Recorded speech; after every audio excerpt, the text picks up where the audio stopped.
নাই।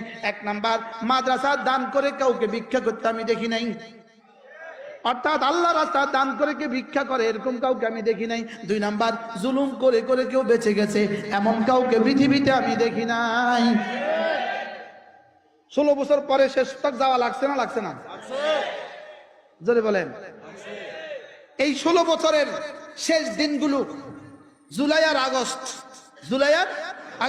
শেষ দিনগুলোতে যারা কোরবানি করেছে আমরা তাদের কোরবানি সম্মানের সাথে স্মরণ করি, কিন্তু পাশাপাশি আজকের বাংলাদেশকে আমরা এই কথা জানান দিতে চাই, শুধু জুলাই আর আগস্টের কোরবানি দিয়ে ফ্যাসিস্ট বিতাড়িত হয় নাই, 16 বছরের কোরবানি দিয়ে ফ্যাসিস্ট বিতাড়িত হয়েছে। শেষ লোকমা দিয়ে পেট ভরে না, বুঝেন না কি বলছি বলেন? শেষ লোকমা দিয়ে কি ভরে না? তাহলে পেট ভরতে হলে কোন লোকমা থেকে কোন লোকমা লাগে? শুরু থেকে